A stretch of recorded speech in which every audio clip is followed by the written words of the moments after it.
don't need to go to all that trouble to get in here. All you had to do was ask. I'm sure they would have let you visit. I frown. Most people don't go to the lengths of beating up invisible women to get in here. Gibbering will do it just fine, and it's a lot easier. What are you talking about? Listen, where am I? You're in the madhouse. Well, the mad ward, anyway, the boy says. I hope you got her, the one you were trying to kill. No, I whisper. You can't kill what's not really there. The boy shrugs and hops down off his bed. For someone who looks like a walking skeleton, he seems remarkably agile. Oh well. If you're good and don't make a fuss, they'll unstrap you, and then you can try again. He walks off. I sigh and look up at the ceiling. I am so tired. I could try again. But how do you kill something that's only in mirrors? How do you stop a reflection? I doubt breaking all the mirrors and windows will do it. How am I supposed to fight something I can't touch, but that can touch me? The answer's clear. I can't. She will kill me. Just like Amanda. Just like everyone she has tried to use to escape the hospital. Simon's right. I should have just kept quiet. My eyelids feel heavy. My body is weak. It's so hard to stay awake.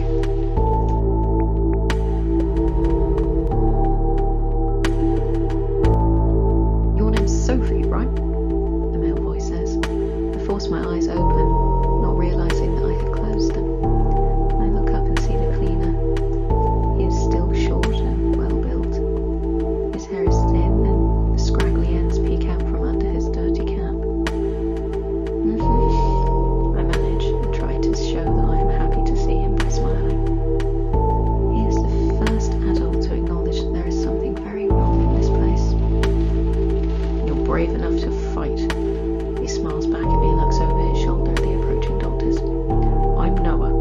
I can't talk now, but I'll be back. And with that, he turns and hurries away. Seems to be a habit of his. I have no idea how to feel. Neil was the first adult to admit that there was something going on in this hospital. But he looks more like a homeless scarecrow than someone I can rely on and trust. I smile anyway. It's nice to have someone who believes me and isn't a kid or certified crazy. Sophie? Another voice says, this time a female. The doctors have arrived. It's good to see you're awake. I yawn at her. Do you know where you are? Crazy. I manage. Talking's a real effort. You're on the psychiatric ward, yes, but we know you're not suffering mentally. We think that you're having a reaction to your treatment, and we're going to keep you here until we can get it sorted out. Woman smiles. Shouldn't be too long. Another doctor steps up. This one I recognize. It's Marlowe. Sophie, he says firmly. The others in the group all look down at their clipboards. Marlowe comes up to my head. Do you mind if they're present? He asks. I shake my head. I don't care. Good girl. He smiles and lifts my bedsheet and nightdress, exposing my stomach. My whole abdomen is badly bruised. My eyes widen. Internal bleeding, Marlowe says to his followers, not to me. It's being brought under control. We have found that tumours on her livers have dramatically increased in size. Why might this be? Aggressive tumours? One says. My consultant nods. Stress? Another one says. Medication? Another says. I mentally add the grey lady to the list. All possibilities. Marlowe nods. But what's more, we found more tumours, this time inside her stomach. Again, my eyes widen. I didn't know that. Marlowe still doesn't look at me.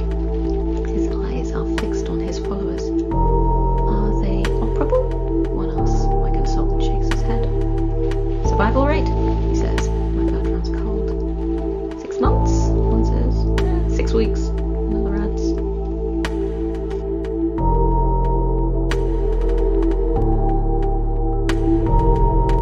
It's dark when I wake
place for her, really. He gestures at the hospital around us.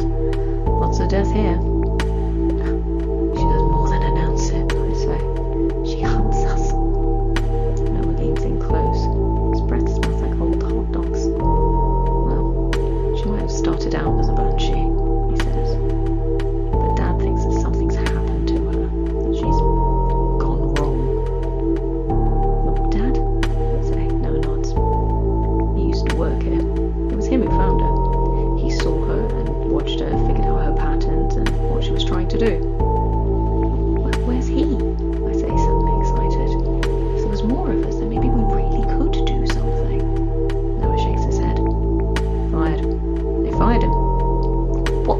Why? I snap. He was trying to stop her. He saw her hurting people and he tried to stop it. The hospital didn't take kindly to his methods, so they got rid of him. Fortunately, by that time he'd got me a job here, and I can keep trying. Keep trying. I repeated the words. A small fragment of hope wells in my stomach. I want to stop her. No one else should have to. Like Amanda did. No, Noah says. She can't be allowed to continue. What do you do? You must already know that breaking windows doesn't hurt her. Because she's not in the windows. Not really. Or the glass. Or the mirrors. She's everywhere. It's just that we can't see her. We only see her in reflections. But she only hurts people when I can see her, I stammer. She likes to frighten people, Noah said. It's a way of weakening them without touching them. She's been trying to make you weak enough so that she can use your body to escape. But she needs you to live long enough for her to get out. She's evil. She doesn't sound like a banshee at all. Noah shrugs. Either way, I think I know how to hurt her. I raise my eyebrows. My dad was doing some research and figured out a way to trap her. You can trap her? I snap, my voice sounding loud in the quiet ward. Noah shushes me and we freeze, waiting for nurses to come running. But no one does. Benefit of being on the crazy ward. No one reacts when you yell ridiculous things. We think so, but it takes something specific. What? I say. How do we trap her? Well, it's in a mirror. Noah smiles. I frown. You just said she's not a physical creature. She exists on another plane that can interact with our own. But we can only see her in mirrors because she wants to be seen. But Dad thought that if we could lure her into one, we could keep her there. And we could smash the damn thing. I snarl. No, that would probably free her. I don't know how to kill her, but I can stop her hurting anyone else, Noah said. I sighed. It wasn't what I wanted, but it was still a hell of a lot better than the nothing we had now. What do you need from me? I want to help. Good, Noah smiled. I need you to be my bait. She's been working on you for a while now. She's close to trying to escape using you. I think she'll follow you if you lead her somewhere. You think she'd fall for that? Noah shrugs. She's been here for years and nothing has stopped her. She's confident that nothing can hurt her. She's not afraid of you. She thinks you can't do anything. Well, I'll happily prove her wrong. Great. Noah grins at me. Now, let me go get ready and I'll come back for you. We're doing this now? I say, anxiety spiking in my gut. Noah nods and starts undoing my restraints. The sooner we stop her, the sooner she can't hurt anyone else the way she's hurt you.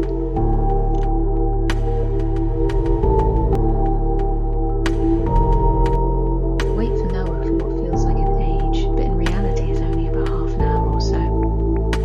In that time, I think on everything he's told me, the contradictions, and the very obvious guesswork in his plan. But yet, it's all we've got, and I can't help but feel at least a little bit hopeful.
makes my stomach roll.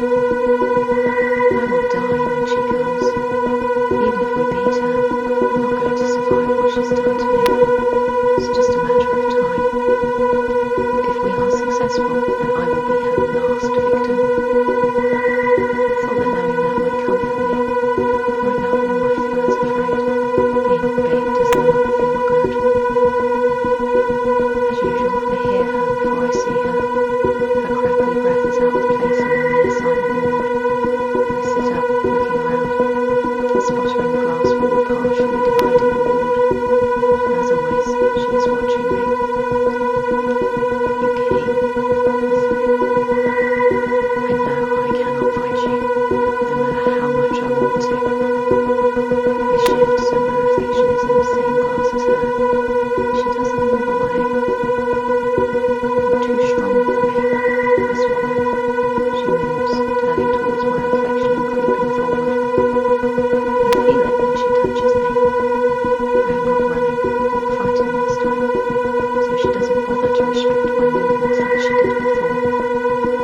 Her touch is soft and cold. I close my hand over hers and grip tight. In the solid world it looks like I'm holding nothing, but I can feel her hand in mine, feel her tense in my grip. So different from my first encounter with her, when my hands moved through her like she was smoke. She is not afraid of me anymore. She lets me touch her. Okay, Noah. I sound a lot calmer than I feel.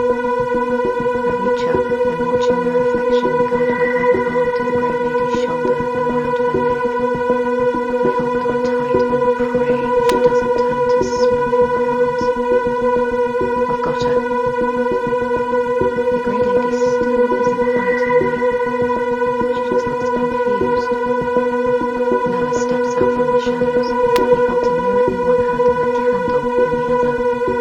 He moves so that the grey lady is reflected in his handheld mirror and starts to speak softly. Neither of us want to alert the ward to what we are doing.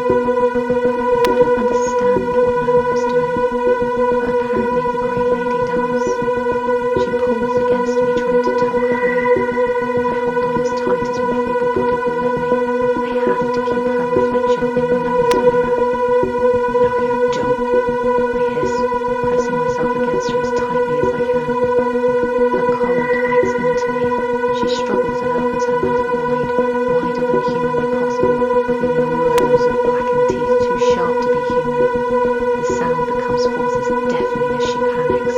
I almost let go of her to cover my ears, but grit my teeth and keep my hold. I feel something wet and warm trickle down my face and neck from my ears. Noah drops the mirror. Shit! He hisses and scrabbles on the floor for the small mirror. Shit! He reaches up towards a light switch. No! I snap, but it's too late. The light comes on and the grey lady is gone. I turn and spot her by the door. Come on! I hiss at Noah and hobble towards her. I am not letting her get away this time. She sees me coming and does something unexpected. She runs. Coward! I breathe and follow. I am a lot slower than her, but the hospital is dark and I can keep her in my sights as she flees down the hallway, apparently still panicking too much to vanish as she had done before. My legs shake and I grip my teeth and firmly tell my body that it can pack in as soon as I'm finished. I will get her. I have to. I feel a hand on my shoulder. Noah is with me. I'm sorry, he says. I shake my head. He can apologize later. Follow her. I gesture down the hall to where she's fleeing. Noah goes on ahead. He follows her and I stumble after him, hoping nobody will notice me and send me back to bed. I catch up with Noah on the stairs. He is holding a door open to the floor below us. What are you waiting for? I hiss, clinging hard to the banister. She's gone into Ward 9, he says, his face is like stone. I sniff, waiting for him to tell me why the hell that matters.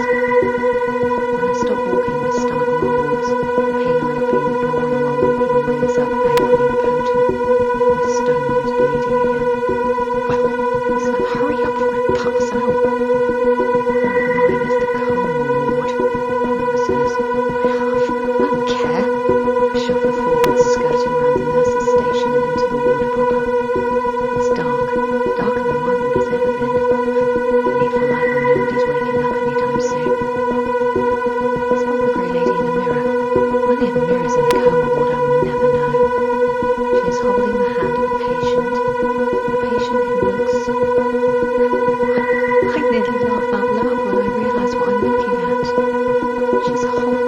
own hand. She's not a banshee, Noah says. No shit, I hiss. She's a patient, he says, pointing at the comatose patient the Grey Lady is holding on to. I recognise her from when Dad attacked her. What? That's why they fired him. He attacked a coma, but he was trying to kill her. That patient, Noah gestures at. That's the Grey Lady. He's still falling on the bed. The Grey Lady screams, and the moment Noah's reflection comes into the mirror, she lashes out. Noah flies across the ward, hitting the wall. I glance about to see if anyone's coming. Sophie! Noah breathes. She's drawing strength from her living, but I need to get to her. I need to stop her. I nod. I know what he wants me to do. I lift my IV pole again and wobble without its support. It feels unbelievably heavy in my hands, and my arms tremble at the effort of lifting it. All right, I breathe. Burn in hell. I go for the mirror. Grey Lady screams, but I'm not trying to break the mirror. I doubt I have the strength to. I drop my IV pole the moment she lets go of her real hand. Watching the mirror, I wrap my arms around her and tip myself. I'm falling anyway. All I have to do is pull her with me so she falls away from her body, giving Noah the space he needs. I am unconscious before we hit the ground.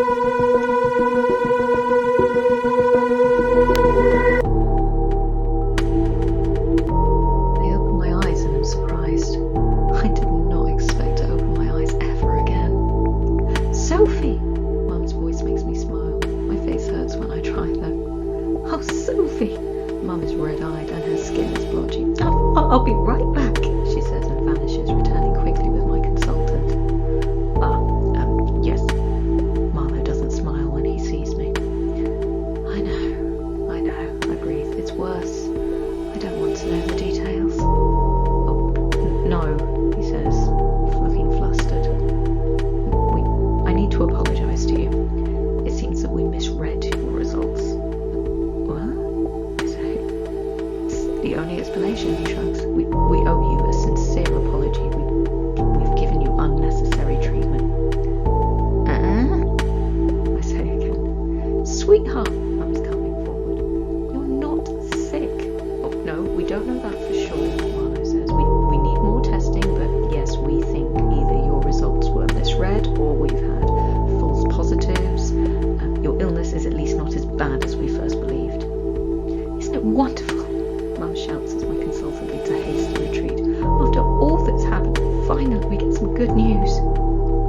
Yeah, I whisper. I thought I'd lost you after they found you down in that other ward with a dead woman.